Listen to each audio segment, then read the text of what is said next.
Good evening, everybody. This is October the 21st, Players Meeting episode number 82, the grand finale of the 2025 season. We're going to have Kyle Webster on from Florida. We're going to just talk mostly everything Disc Golf Pro Tour Championships, what we thought, about hole 14 with Goose and Isaac and Calvin and how that all played out. We're going to look at the ladies' finish, what we thought there. Just look at some results and see what's happening. But let's bring in our guest, Mr. Hey, Webster. How you doing, buddy? things are good. Yeah. Things are good. Yep. Did you just start your second 9 weeks? Yep. This week we That's when kicked mine it started off. as well. Yep. So Parent teacher well, conferences last week, so I got to watch some little bit of disc golf on Thursday on the clock because there was no kids and Friday off. So very nice. Yeah, it's a good year so far. My kiddos are learning to read because I teach first grade, and that's the big learning to read grade. And man, it's so satisfying seeing that growth. So and the cool thing about first graders is they still love coming to school. oh yeah, oh yeah, man, we have a blast. So So you get up to my grade, seventh and eighth grade, and you get a few that still love coming to school.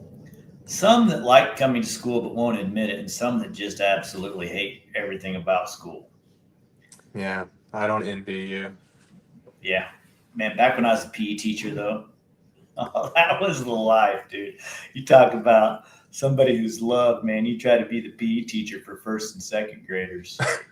You get so many hugs in one day. It's just amazing.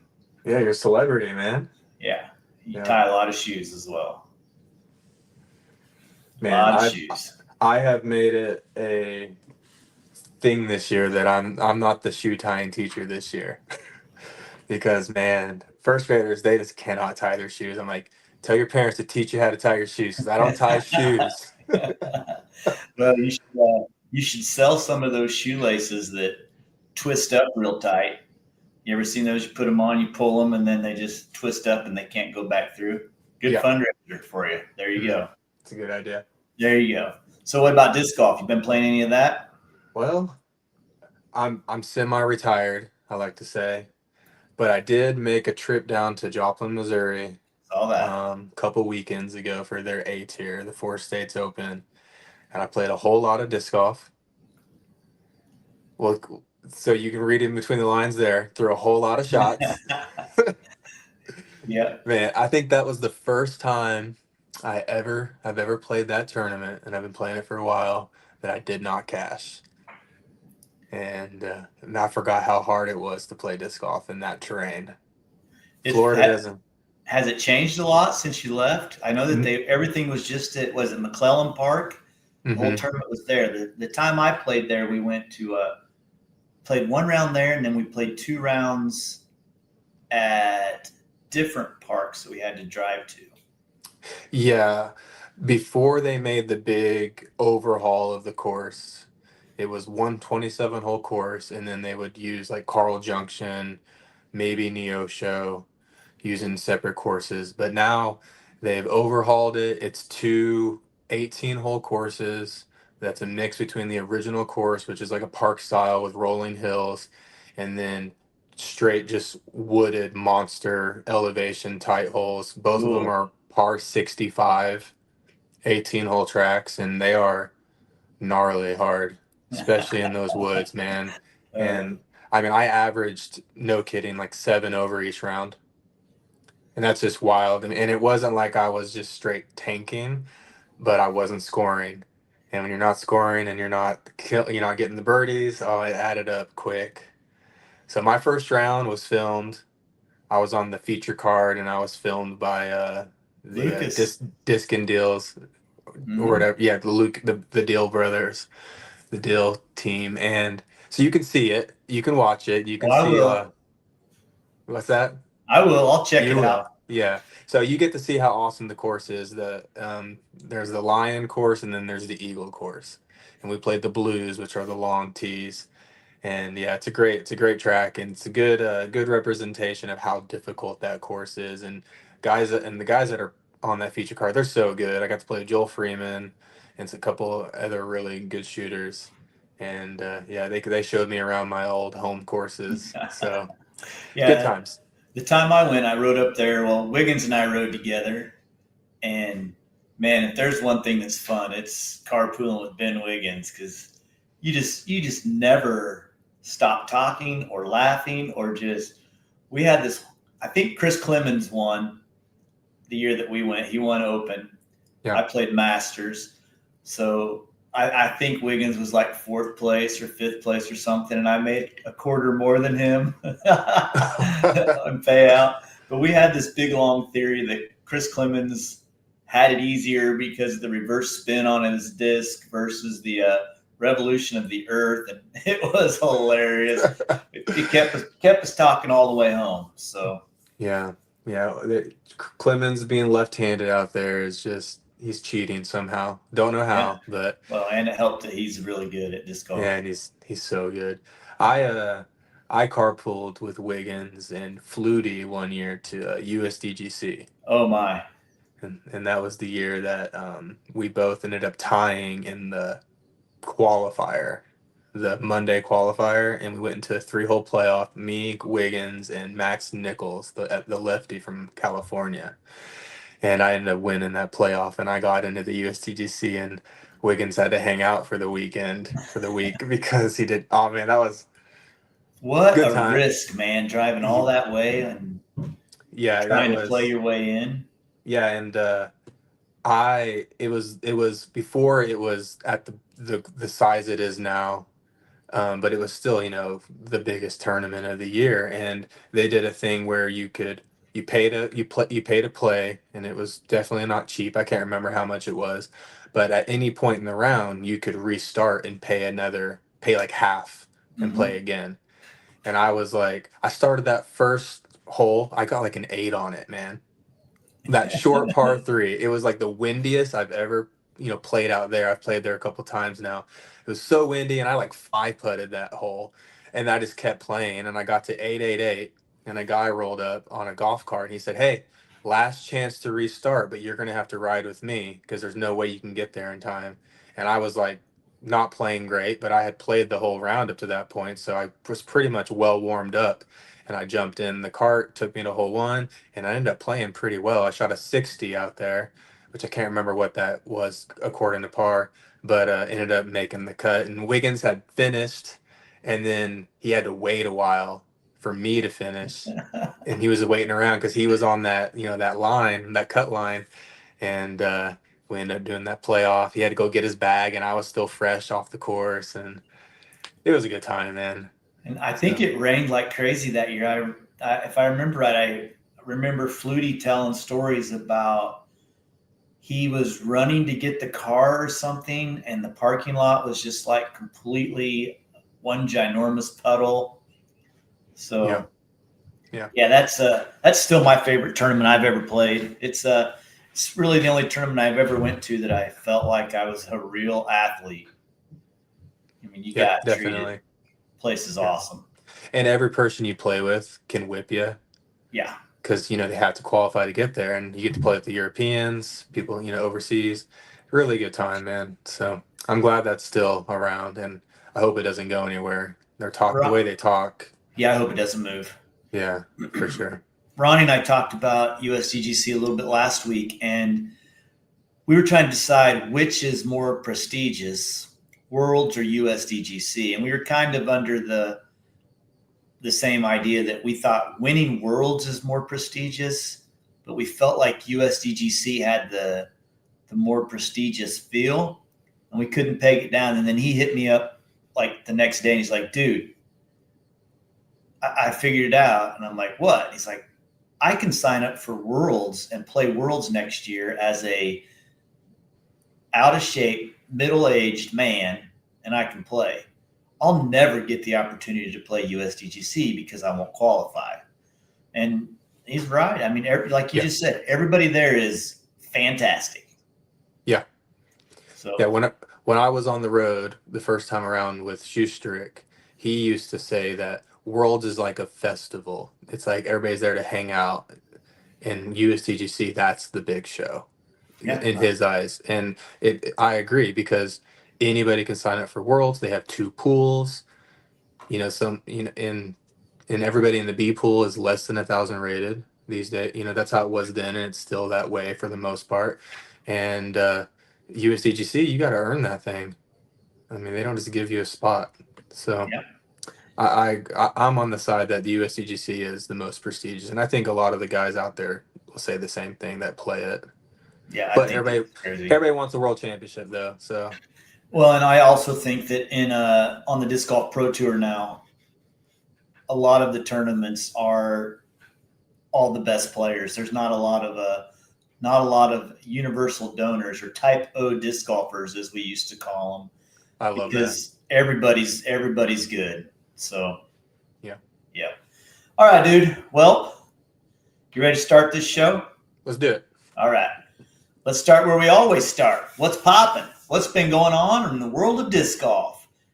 And last weekend, we were treated with 4 days of disc golf at the Disc Golf Pro Tour Championships, the 10th year anniversary, sponsored by Barbasol. Before we dig into it too much, what are your thoughts, man? 4 days? That was nice. Nice treat. It's a bummer. We're on that school schedule, so we can't really catch the morning rounds, but it was a good time. It was a good time. I mean, 10 years, pretty awesome. I Mm-hmm. mean, shout out to the Pro Tour making it 10 years strong. A couple different owners still going strong, a lot of changes. And, this I I wasn't in love with this event watching it all 4 days. Kind of took time to get it rolling, but by the end I was happy with the end result. Yeah, Yeah, I think both the men and the women saved the weekend in the last round, the last half of both rounds, because I'm with you. I wasn't in love with it. I was having a hard time staying focused, and I wonder what the players thought of just coming off of USDGC, driving to Virginia, and preparing two courses because they played Ivy Hills last year, but New London was 14 brand new holes to them. yeah, So I almost wonder if it was just if it was just a weekend deal. If that's enough. Maybe 30 G's is too much for 2 rounds. yeah, yeah. It'd be nice to hear the perspective of the guys and girls that were there. But as a fan, I told you when we talked over during the week about it. It's like there's kind of a burnout of disc golf coming down the stretch, and it was hard to kind of get into it at first. And like you said, by the end, there was some good content that kept me hooked. But as a fan, it's nice to have those four final big money rounds playing for some big money. But as a player, I'm sure a lot of them are relieved Yeah, that it's over. they're glad to be done. And Yeah, they're not. Some of them aren't done. There's got that match play thing in a couple of weeks, and true. whatever the heck that is. All I know, the only thing I've heard is Gannon has to play Calvin first round of that because of Calvin's play in the during the match play deal. Let's I couldn't. Yeah, let's chat about these courses a little bit. Let's let's start do with it. New London Tech. From watching it from TV, what'd you think? It looked really hard.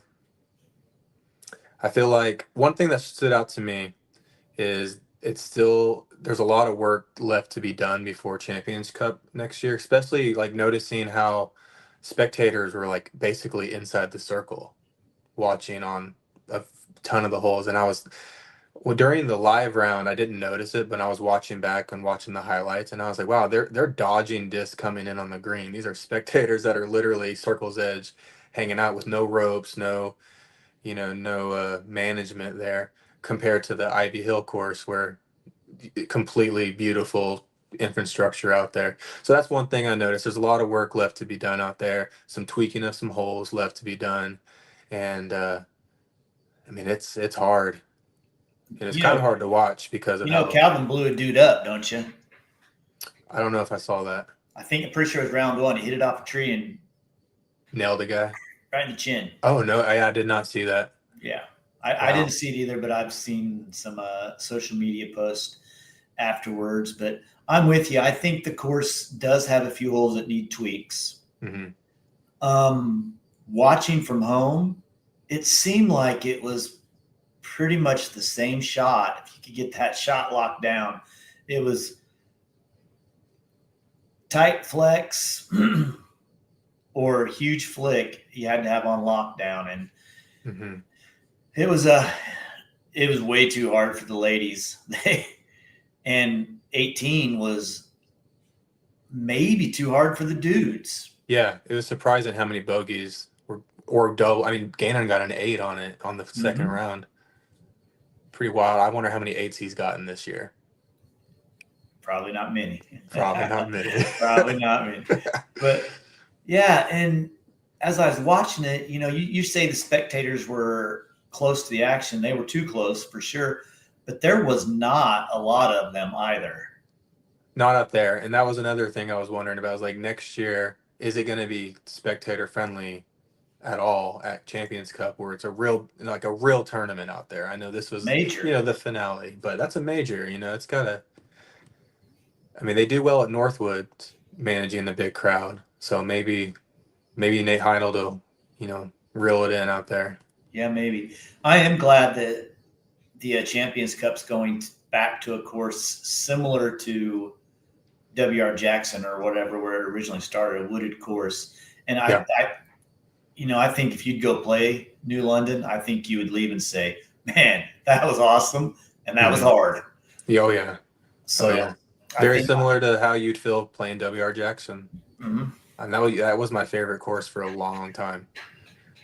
And so, because of how hard it was and fair, to be honest. So I don't know how fair New London, as they kept calling, which I hated that. Just call it New London. Yeah, just call it what it is. It's driving me nuts. Yeah, I think that'll be a great place for the Champions Cup, and I think it'll be fun to watch. Maybe when we're a little more familiar with the holes and what's coming up. I always think that's important to make a course memorable for you. If you can think back to past history. Oh yeah, this is the hole that Gannon took the 8 on, so we'll remember that. Yeah. But yeah, what about Ivy? Like I was saying, it's beautiful. It's a beautiful layout. The rolling hills are awesome.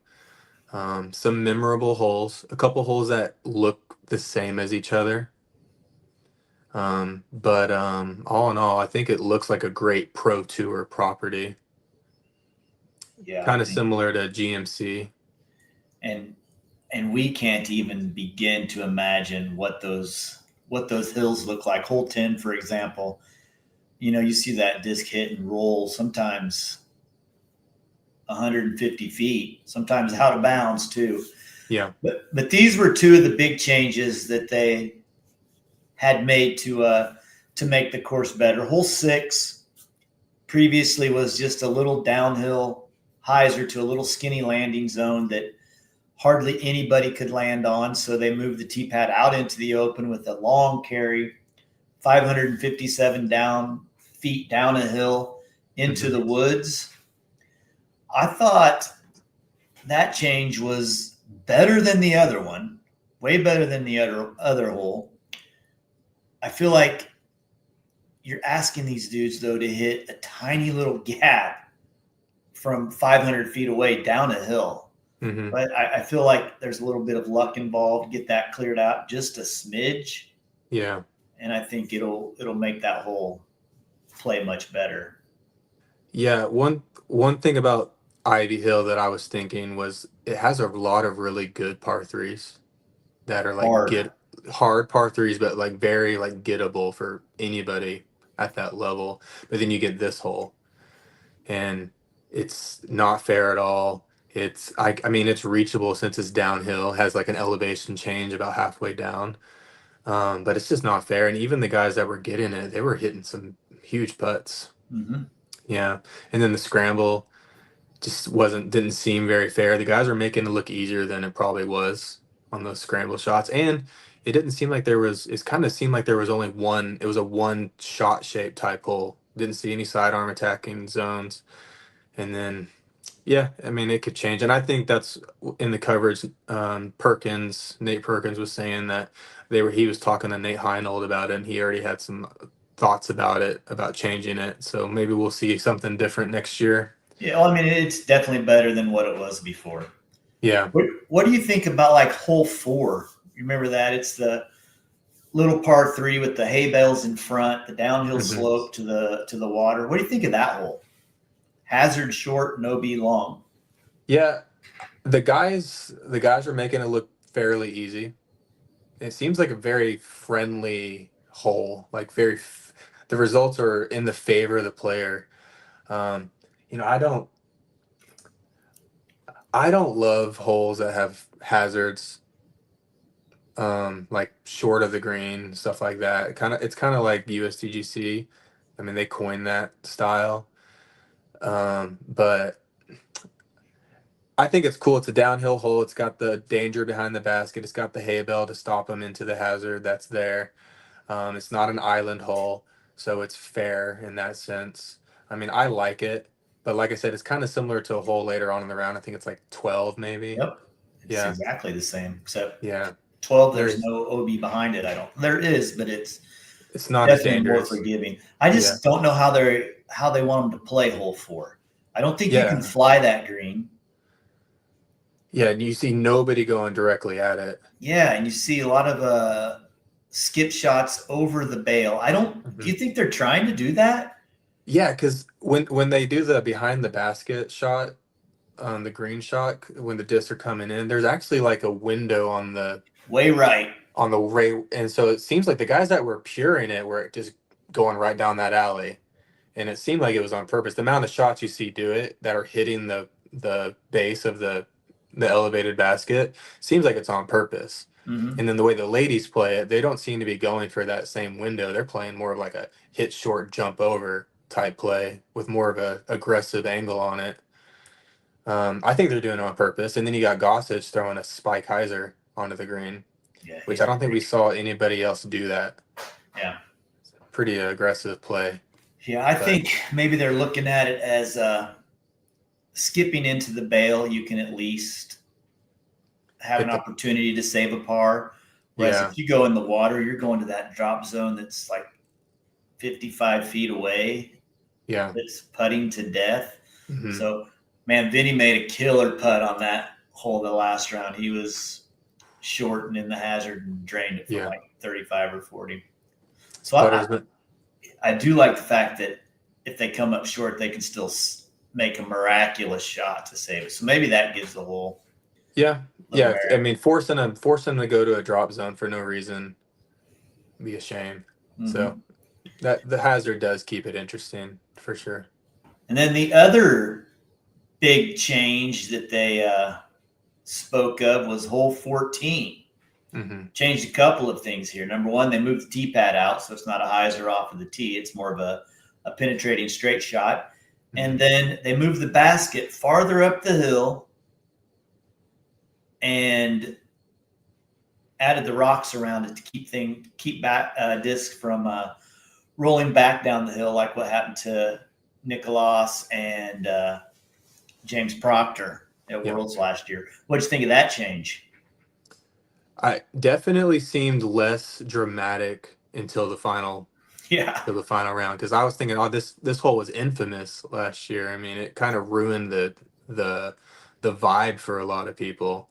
Put a nasty taste in their mouth for the whole round, which is just one hole, but it really it it did. really wasn't fun. And then, but yeah, I couldn't really put my thumb on what made it so different. But you said they moved it up the hill. Yeah, I think that's what really helped it because it was such an extreme slope. angle slope. Yeah. And then the rocks, yeah. So yeah, it didn't seem like that hole had there anything near the result that they were getting last year, unless they Right, came up short. right. Then yeah, so I Yeah, liked it. And then the tee shot, it's not so straightforward as we saw. yeah. We did see that. Yeah, I think it's way better than it was before because I don't remember anybody last year at Worlds getting into a spot off the tee where they could attack the green. It was throw to the fairway, throw down the fairway, and then Make a go. I think putt. it was a par 5, maybe. Yeah. But this last weekend, they were all getting into a spot where it was like the perfect spot where do I go for it? Is it worth it? Do I need to go down the fairway? What's the situation calling for? So I think that was awesome. That turned it into a true golf hole where there has to have a decision being made. Yeah, really good hole. And how hard those guys were having to throw for that second shot. I mean, some guys made it look easier than others, but if they were having to commit to that Oh second shot, yeah, it definitely wasn't a tweener. yeah. It And would. then the angle was everything. The further left you were, that was much harder to attack. That's right. Yeah. That's right. Yeah, and we'll talk about how it all played out the last round. But as an overall change, way better than Yeah. what it was before. Good golf hole. Yeah. Great hole. Great hole. All right. So I was saying it's in a good spot in the round. Like yeah, it sets it up. Sets up yeah. the finish. Yes. And you know those guys are thinking about that whole 2 or 3 holes before that as well. They're like, oh God, here we go. Yeah. All right, well, let's give some flowers. Congrats to Holland Hanley for a win, and look at the arms on that guy. Vinny, man, what a spectacular final half of that last round for Calvin, and just a great tournament for Calvin as well. Yeah, from the beginning to the end, really. Absolutely. Yeah. Well, let's look at the ladies here a little bit. All right.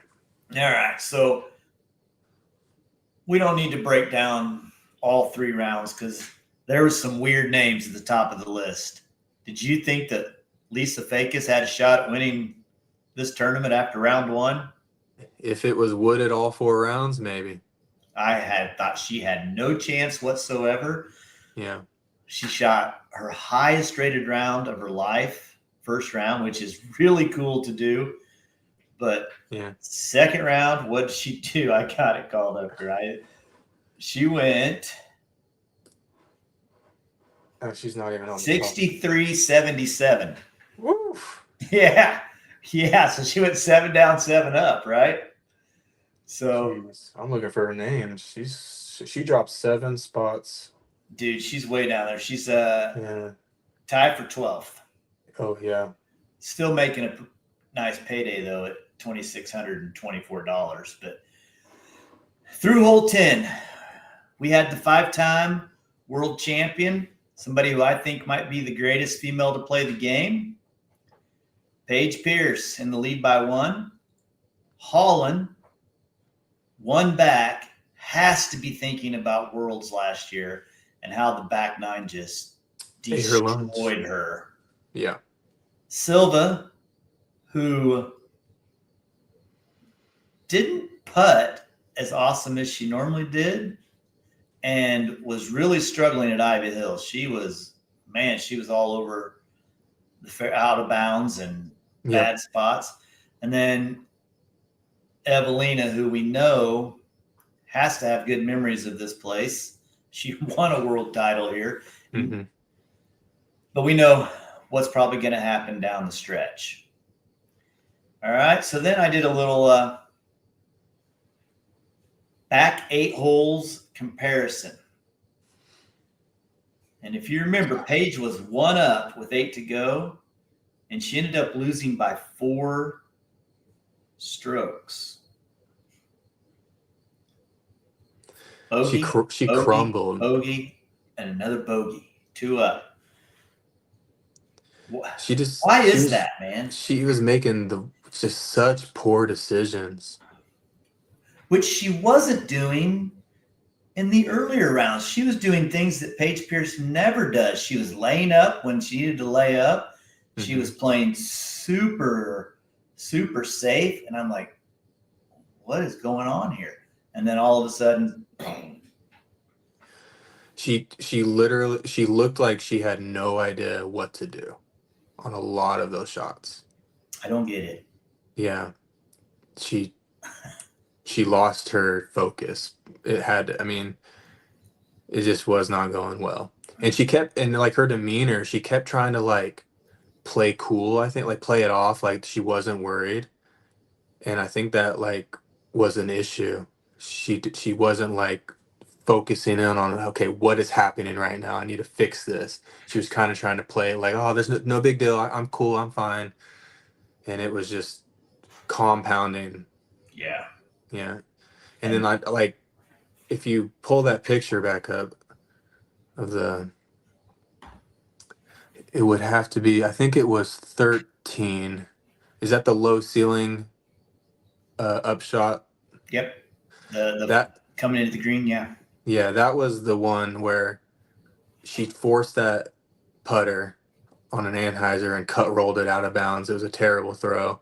And I was sitting there, I was like, why is she not throwing a forehand here? She has a forehand, workable. It's not her, her style, but that was 100. I know Holland's sitting back there thinking this is a sidearm all day. And then once she did that, I knew it was just over. Well, you look at this though. Holland, great both spins. Yeah, Not hesitant to go to a sidearm if that's what it calls for. yeah, and that Paige would rather, like you said, go to an Anheuser putter for whatever reason, and yeah, she's got a good sidearm. yeah, Silva, I don't know if I've ever seen one. no, And then and she's not Sophia scoring. Sophia came from the chase card, and obviously Evelina can throw a sidearm, Hmm. but yeah, what you In the amount of have to be times able to that throw both, I think. Yeah. The amount of times that Holland threw a sidearm like off the tee for just a placement shot, that that's where she scored. She went sidearm on a lot of holes, and a lot of those holes were those birdies in the row that she got. Just to stay safe too. Yeah. Slide Heiser into the hill versus cut roll on that Anheuser and Hmm. pick up speed and go out of hill. Yeah. Yeah, so the ladies, I had a hard time staying focused. I didn't care too much about it, but I am actually glad Holland won. I think that's great for her. She was having a terrible end to her season, Hmm. and she had. I clipped a video of her in one of the rounds. She just blew up on hole 18 at New London, and you could just see her just looking at the sky, just cussing like crazy. I don't know if she's actually had words coming out of her mouth or Just mouthing it. mouthing it, but you could tell Yeah. she was pissed. But So mad. that's a good way for her to end her season, and you know what? It'll probably cause her to get some Player of the Year votes. Yeah. Who I don't have any idea who the woman's Player of the Year is. It's got to be They Missy Gannon, I think. I'm with her winning a throw pink, I feel like that kind of sealed it. But then Holland does this and Missy does what she did. Stomped her by 12. Yeah. Well, I don't So know what. I think they're probably 1 stroke difference to start. What do you think of that, dude? okay, I'm glad we're gonna talk about this. I I hated the idea of it. I'm not a fan of this Head Start format, and there's a lot of people that are, and good for them, but I do not like it. I I I'm glad that Gannon didn't win because of it, to be honest, because I was like, this is gonna be so boring. Gannon's just gonna have his Head Start. He's gonna run away with it, and it's gonna be boring. That didn't happen, so good. But man, and I feel like I'm in the minority here, but I miss that restart format bracket style where you eliminate people every round and it comes down to this final four or whatever it is, and where we have a Nate Queen underdog story winning. I thought that was the best year that they Yeah, had by far. I'm So with you. Um, I don't like the Head Start either. I I mean, I get it. These guys played the best all year. It's kind of a little reward for you did really good all year long. Here's a head start for you. Why not just pay them at the end of Vibram at the last event? You won the Tour Point Series. Here's $4,000. Here's a bonus. Yeah. Yeah, there's a lot of people that think that they deserve it. They deserve this head start because like it said it makes like the foundation guys, the grip lock guys, they are all about that head start and they think they deserve it. It makes sense to them, and I just can't get on board with that. I mean, you think about like different sports, but basketball, March Madness or whatever, like nobody's getting a head start That's for right. like it does. And yeah, I mean, and there's a team that's number one playing a bottom seed, but that doesn't matter. Like that's their head start. They're just a better team on paper. They should win. Like Right. they don't deserve anything else. They made it to the show. Now perform. Here we are at the Olympic finals, the men's 200 meter. Noah Lyles, who hasn't lost all year, will only run 150 meters this race. It's I hate it. And the PGA Tour, they got away from it. They're not doing it anymore. So we'll see Yeah. but I I mean, like I say said, lace them up and let's go. That's what I want. it ended up being okay. It didn't seem to matter. I mean, Aaron Gossage started at 3 under compared to Calvin at like 7 under or something like that. He shot the best out of everybody. Oh yeah, man, he tore it up. He was But the best player all yeah, weekend, except for one hole. yeah, And well, one hole and then another hole 2 holes later. yeah. But If they did the restart format elimination style, do you think it would work? It would be cool to do it with 2 different courses. yeah, right. That's why it was so good when Nathan Queen won, because they went there and prepared for one course and Hornet's Nest. figured out how to shred that course with their skill set. Mm-hmm. Where this is these courses are just really 2 different skill sets. You have to be able to bomb at Ivy. You see Luke Taylor, fantastic thrower off the tee, and just shredded at Ivy. So yeah, I think I like one course if they do the elimination thing. Yeah, I think maybe consumers every go other. random. I just wish they would figure out what works best for them and what is the most fun for us as fans to watch, Mm-hmm. and stick to that and be clear with how we're going to get there and how it's going to play out. So if this is what they're going to stick to, this is what they're going to stick to. Yeah. So, And then at the end of the day, with this head start, it's only 1 stroke over the next guy and so on. So it's not as dramatic as I feel like it was. Like I was in my head, I was making it out to it's a runaway thing. Gannon has it. that's what But I in thought. reality, it's 1 stroke over a guy like Paul Macbeth. So that's really nothing. Yeah. So I was just thinking, you're giving the best players a head start. I mean, and we could look and see who it was. Gannon was obviously number 1. Calvin, I think, was in that second tier. Ricky was in the second tier. He didn't play well. So, yeah, I don't know that the strokes really mattered that much to them all in the Yeah. end. the only guy that benefited from it, well, Calvin and Isaac, they benefited from it. And then here we are. Here we are. So the men, after hole 14, going into the hole up on the hill, the big hill, we had the Goose Man, 3 up, playing great. I mean, he was putting well. He was throwing well, obviously, Mm-hmm. shredding.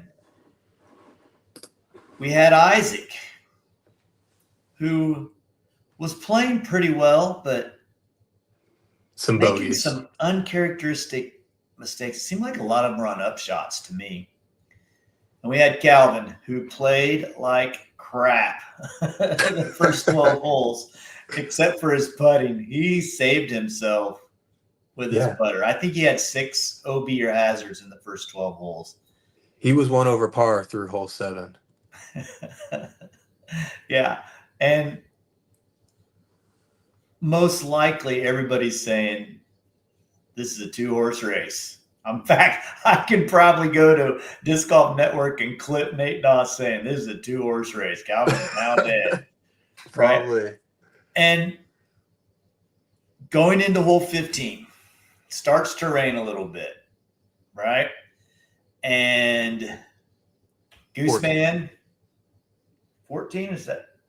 I thought it was 15 that Goose had his problems on.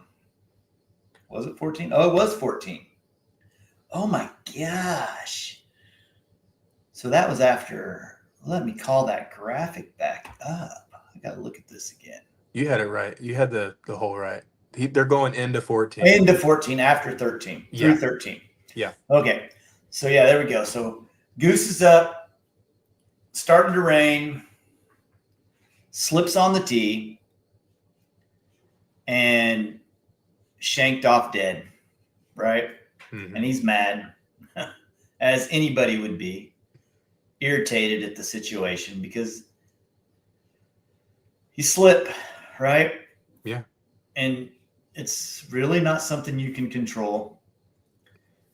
I would imagine I've never thrown off of turf tees in the rain, that any kind of rain. I imagine they're more slick than cement. I just think cement's hard to beat. But so he slips. So he's probably thinking, great. Isaac goes up there, completely shanks this thing. Right. And we've been in this situation. You go up and you screw up. The guy behind you comes up and screws up. And you think, whoa, bro, bullet dodge there. Yep. Isaac gets some miracle kick, comes back in the fairway, safe, and you're instantly thinking in your head, I can't get any breaks, and this guy's getting every break he's ever seen. This is ridiculous. And what's worse, I'm not even sure that they could even see Isaac's disc because, like, the way he cut it so hard, right? And then all of a sudden the crowd starts cheering. Yeah. And you're like, what the? Yeah. And then yeah, Calvin goes and laces one down the middle. Ezra's there too. I don't even remember what he did, but it doesn't matter at this point. right. And I think Goose is mad at this point because of the break that Isaac's getting. I don't think he even cares about Calvin yet. 5 back. Yeah, he's like, I think he's irritated at what's going on with the slip and the break, and that's got him going. Yeah, and he was a little, he's a passionate guy. He's a little worked up. He had that spit out on 9, and he was a little frustrated about that. But he played good the next few holes. It was his tournament to win. His to lose, yeah. Yeah, or win, right? Yeah. Depends how you look at it. So he goes up to his spot, and this is where the controversy kind of starts taking place, right? Who threw first? Did Goose throw or did Isaac throw first? I think Isaac did. I think Isaac threw first because he was back right. Yeah, and he threw, and he was trying to lay up. Man. He wasn't going for it, and he shanked right out of his hand and put his head down. And of course, couldn't tell what he was doing. It was so bad. I couldn't tell what he was doing. Yeah. Hits that hill, rolls down. Never happens. Out, safe. Now you're Goose. Now you're really mad, right? Because this guy just had 2 of the most incredible breaks you've ever seen. So now you're thinking in your head, oh my God, this guy's going to beat me because he's getting all the luck in the world. You can't think that way. He is. He absolutely is. Yeah. And he's worked up, right? And gets his spot. It's too tight. He can't make the turn. So he looks at it for a little bit. He eyeballs it. He looks at it. And then he thinks, I'll just move back a little bit, soften up this angle. Maybe I can attack it. And he asked the guy. He had marked it, and then he moved back, which was kind of I don't know if I've ever seen anybody place their mini and then ask to move it, but I get it, whatever. He moves back, which I'm fine with, to get better angle, and he crushes that thing, and it doesn't plane and fly up onto the green. It gets slammed down, and we will never know whether that thing truly crossed that line or not. No. We have no idea, but we know he's out of bounds. And I think he feels like he's out of bounds short, but I think other people are telling him he's out of bounds up at the drop zone, which is, there's something else that's just getting you fired up, right? Yeah.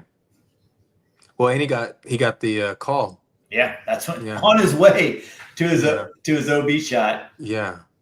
He gets the call, which I don't think that's a big deal. I think he didn't get penalized. No, it's just a, hey, heads up, I gotta tell you, warning. And you were too long. Yeah, it took him forever. Now, do you think it was too long? When it was happening, I was definitely feeling like, okay, he's taking a long time. And in his head, he probably feels justified because he had to adjust his lie.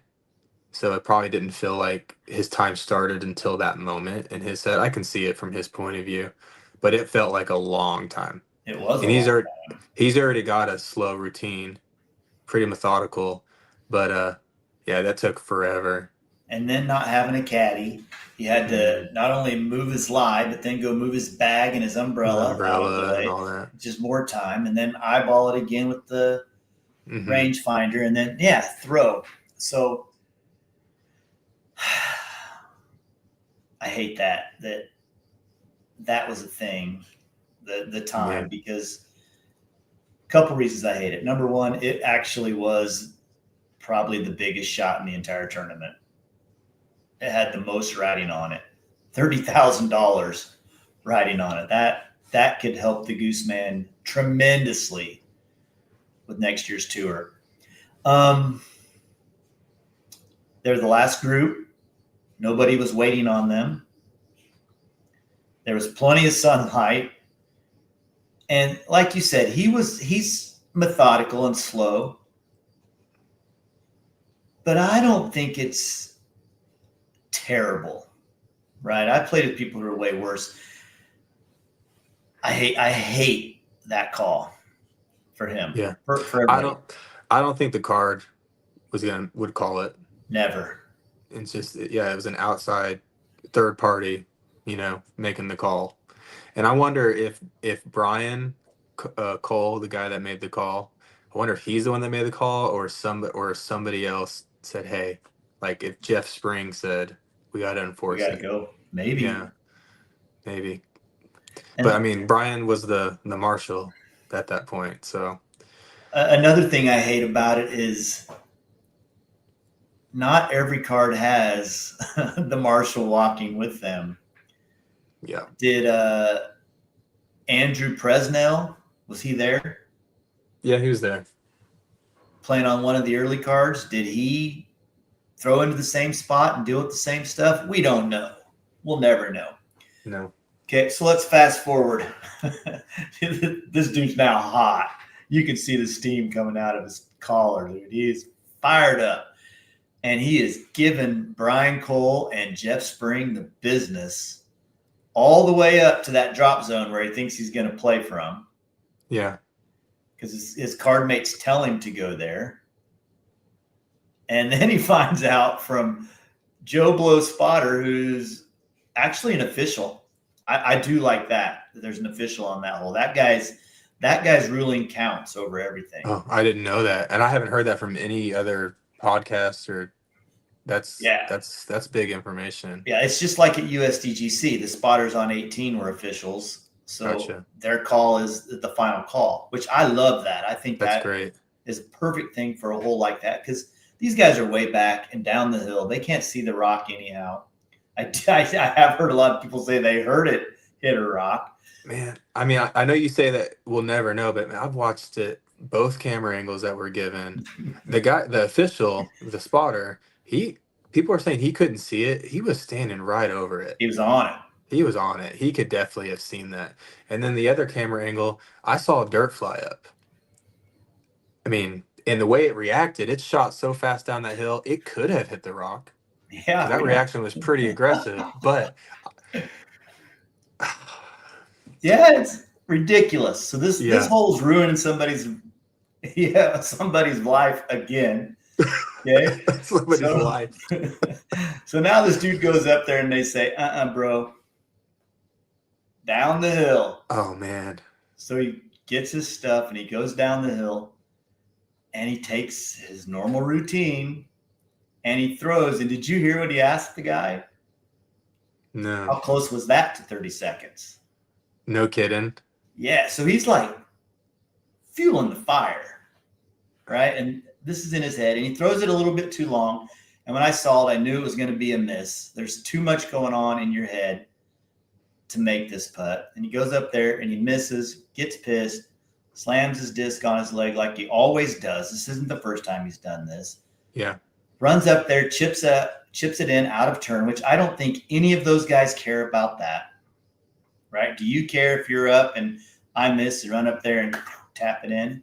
No. I don't think I do. Unless I'm standing on my putt ready to go. Yeah. Then you're icing me. But I don't think that was the case because Vinny would have been in his line. But then Vinny misses.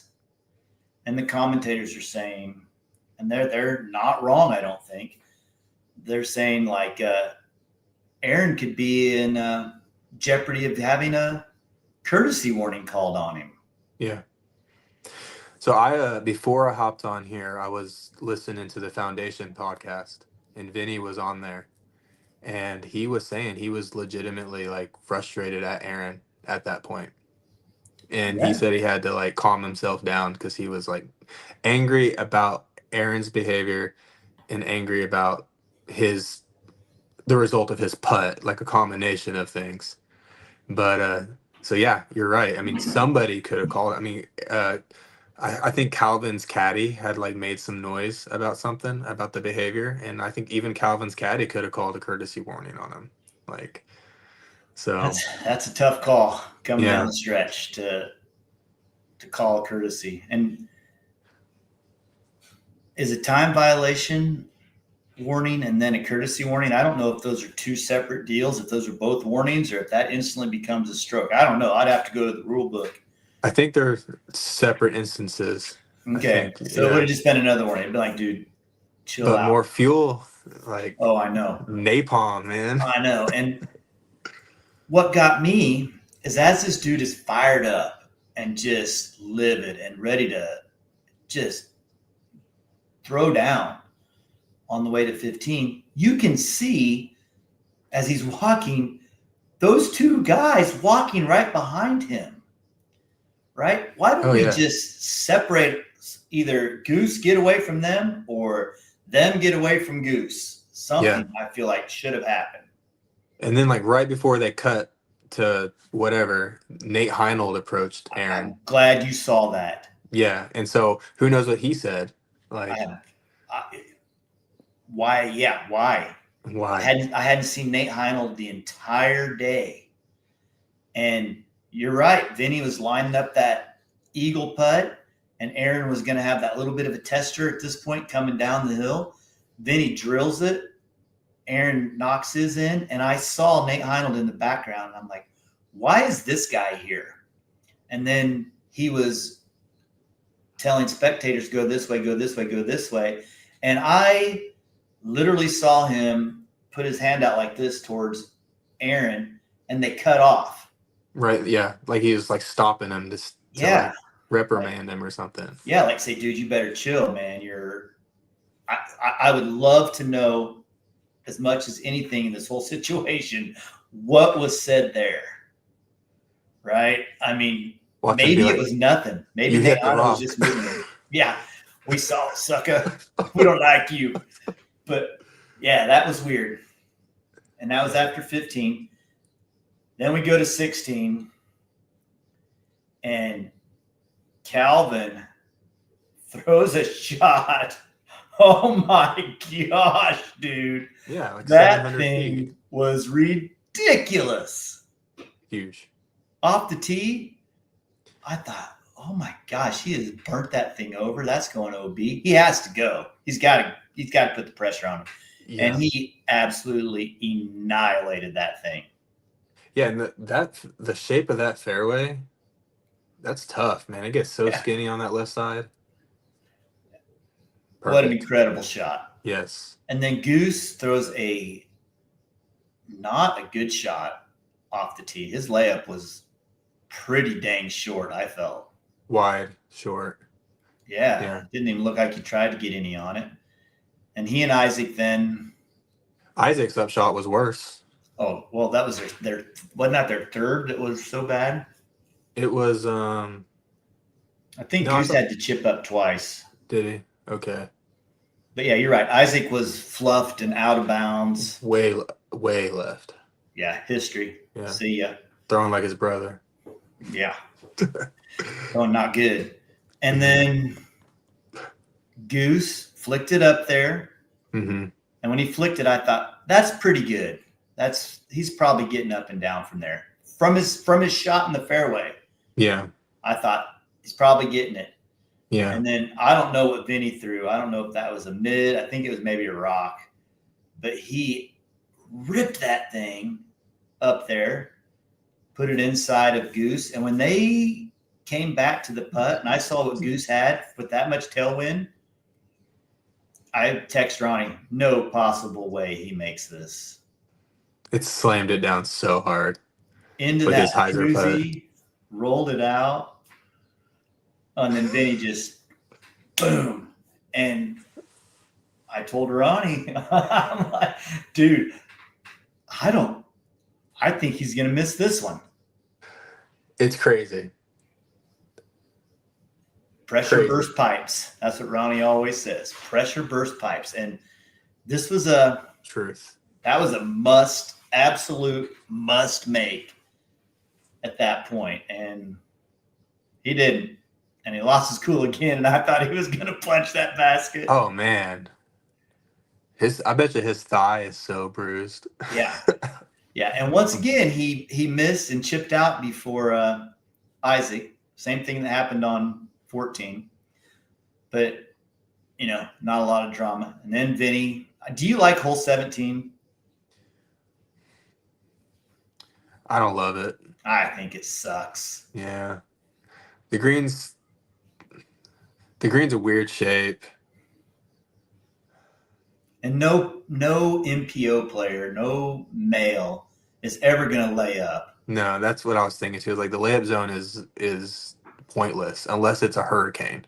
Right. Like They're just not. I not think happening. I would like that hole better if it was somehow longer off the tee and you had to throw up to the pond and then go over on your second. So maybe you can push it and get really close to the pond. Maybe you can push it to 200 feet out and you just got different angles coming in at that one tree. I don't like that hole at all.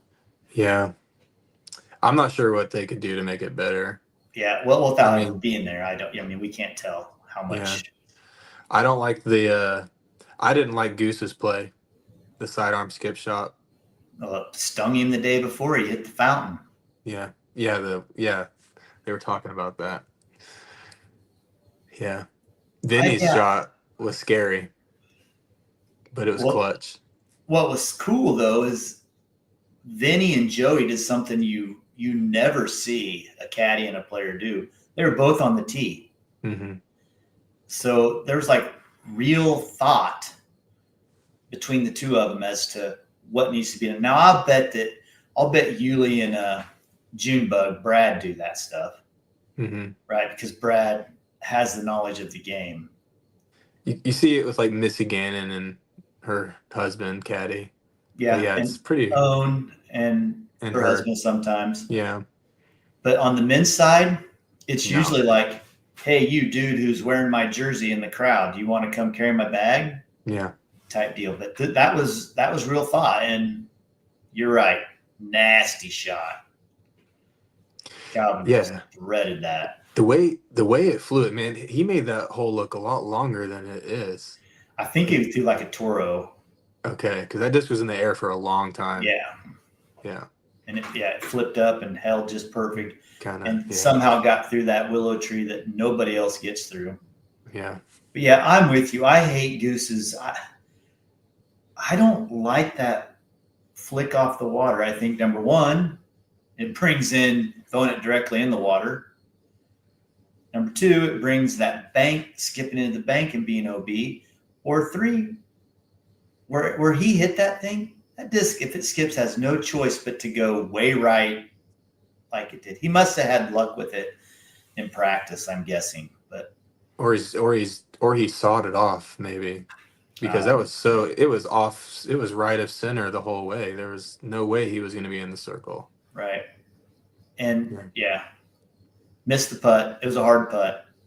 Yeah, he actually gave it a pretty good run. Really good run. Yeah. Galvin steps up, drains his. That point, 18 doesn't have enough teeth to finish Vinny off. Yeah, 18 seemed pretty soft. Probably one of the softer par fours on the course. Yeah. But that's that stretch of 14 to 17, pretty good stretch of holes for scoring. Oh yeah. Let's backtrack though to the original Aaron Gossage shot, the OB one, the first one on 15. Okay. On 14? 14, yeah. 14. Okay. Why didn't he lay up? Do you think that's a terrible play? In hindsight, 100% should have. And then even whenever he was taking his relief that he chose to take, I mean, it added distance. And in my head, I kept thinking he probably would have been better off throwing from his original lie and just throwing higher. Because backing up, he tried to park it. And that's the whole reason he didn't get it there in my head. He tried to park it, he tried to get that extra distance. It came out lower because he had to throw it farther. And in the end, it cost him. And I think, I never played there. I don't know how forgiving that front side of the green is. But I feel like if he would have thrown a higher shot, he 100% would have crossed in bounds. And then he'd be putting downhill at the basket. It would at least been up top, right? At least would have been up top. So I feel like that would have been a better decision. But I'm not, I'm not there. But we had a pretty good look at it. And I'm not sure how big that tree branch is that he was trying to avoid. But like I said, in hindsight, the layup would have probably won him the tournament. He would have got a 5. Yeah. Most likely got a 5. I mean, it probably isn't an easy zone shot from down there below up to the top, but that dude has got such good that flick up shot. I can't imagine that he couldn't have put it down there low and just flicked it up on there.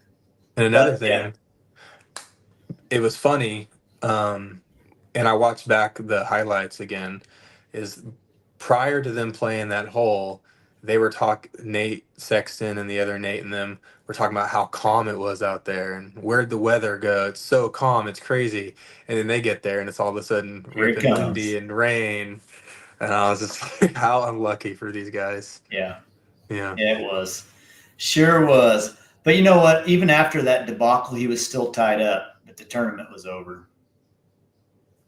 Yeah. He was yeah, he completely he cost himself. He's on tour life tonight. Okay. I'm looking forward to because Brody's going to ask him. Granted, they probably already talked today, and none of it will actually be organic conversation. It's probably he knows what the question is going to be, and he'd already got his answer planned out. But yeah, I want to see if he takes any ownership in any of it. Yeah. Yeah, I'd love to see what I've never actually, I've watched his like YouTube videos here and there. I don't think I've ever listened to an interview of his. It'll be interesting. Yeah. It'll be good. I think we'll see. Calvin's on there before, so Yeah, and I watched his interview, and that's where he was saying he was frustrated at Goose. So I hope Brody brings that up. He will. Yeah. Brody's a lot of things, but he's not ever going to shy away from controversy. Yeah. Oh yeah. He's good at that. Yeah, it'd be fun. It would Yeah. be fun.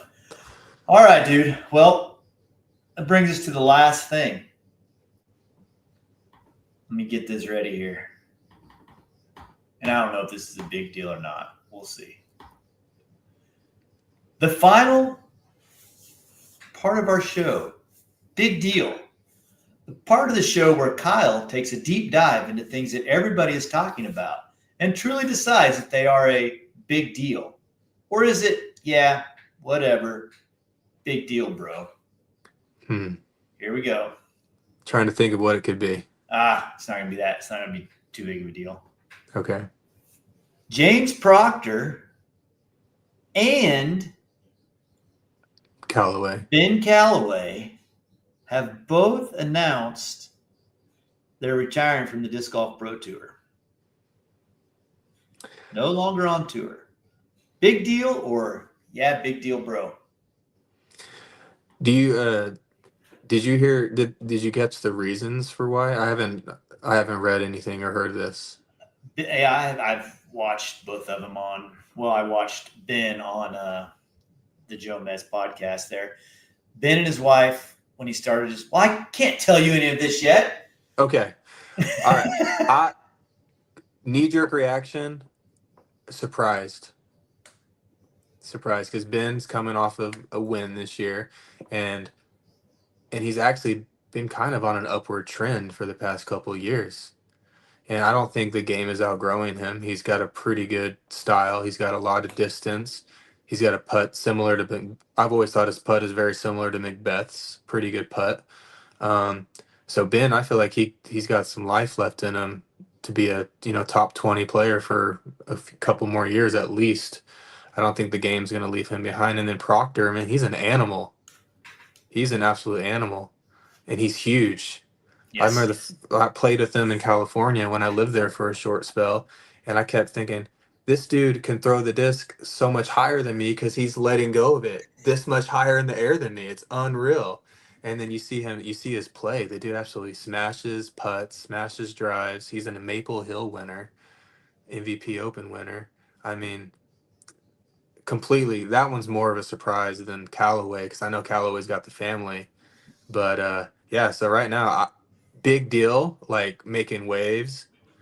Probably not to everybody, but to me, I'm really surprised. Right on. So big deal.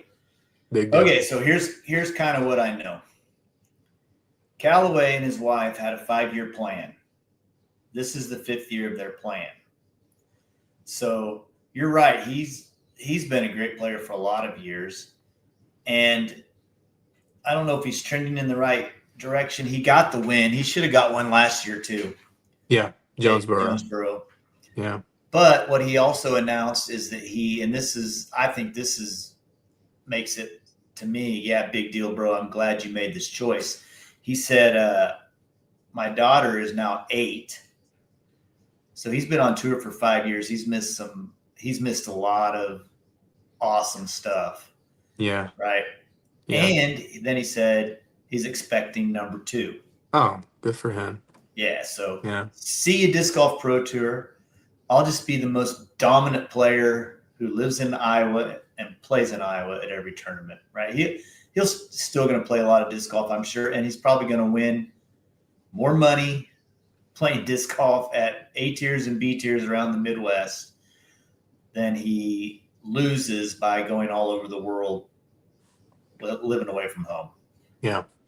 I know he was kind of hinting at this. It wasn't really a big announcement in my opinion. Like, even though I'm surprised, because he's a pretty good player, he could definitely be okay on tour. But I was kind of expecting him to say he got a job at Discraft or something, similar to what who was the other guy that just did that? Who are you talking about? Tim Barham. So I thought he was going to be doing something similar. But yeah, so good for him. Yep. I respect it. And then James in his post there just talks about injury and mental battle and bouncing back and forth.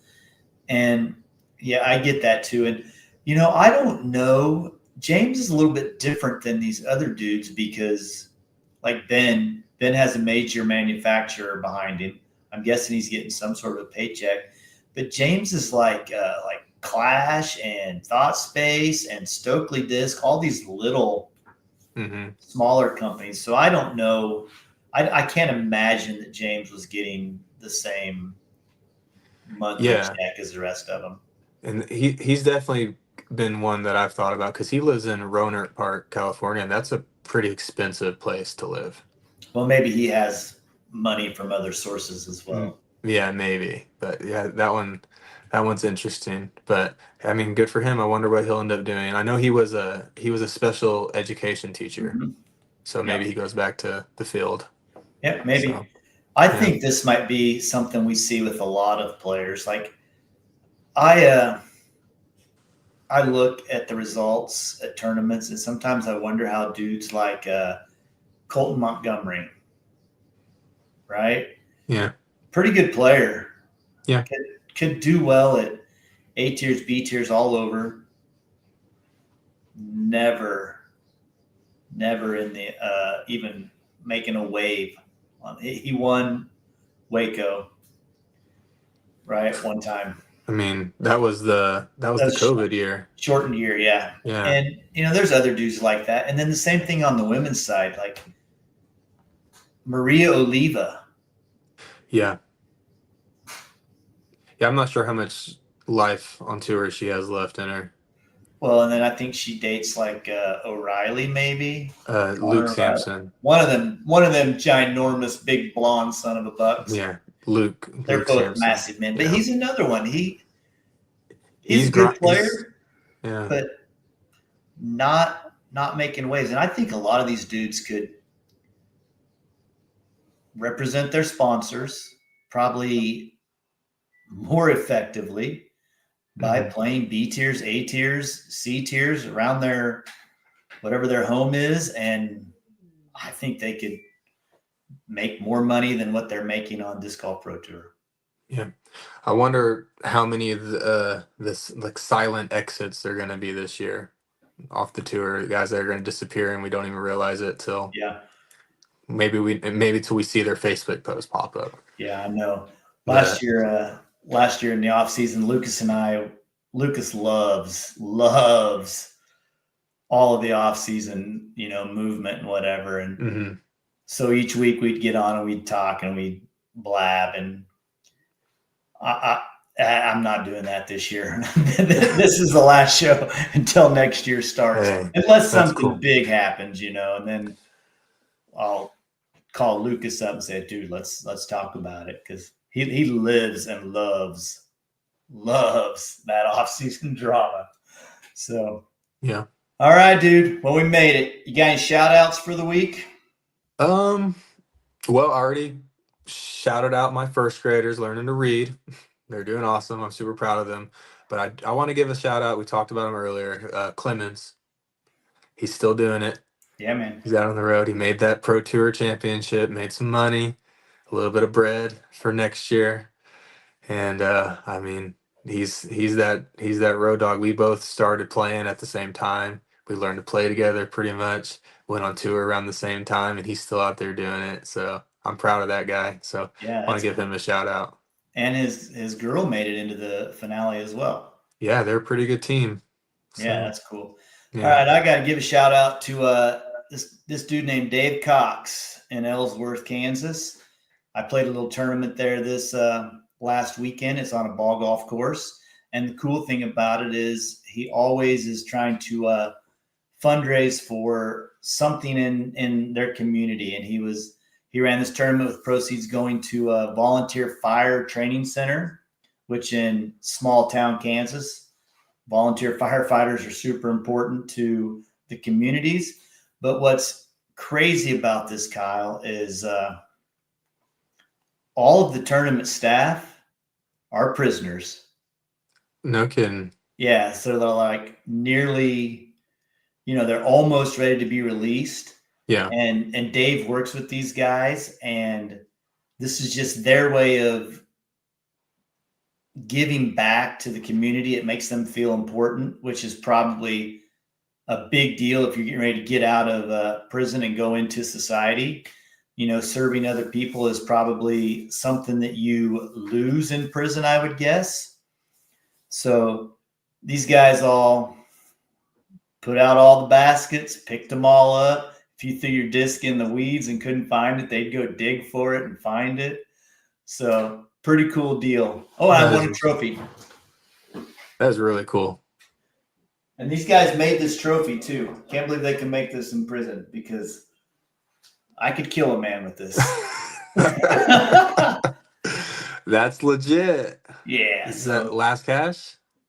You better watch it. I played Masters. Good for you. But shot the lowest score of the tournament. Yeah, of course you did. No surprise. It was windy as heck, and I'm kind of good in the wind. Yeah, you are. So, all right, dude. Thanks for coming on, man. Thanks for having me. And I'm honored to be on the last show of the year, and we're looking forward to March. Will be here soon, I guess. We'll be talking Olympus. Can't wait. Crack the whip on those first graders. You know it. All right, dude. All right. Thank you.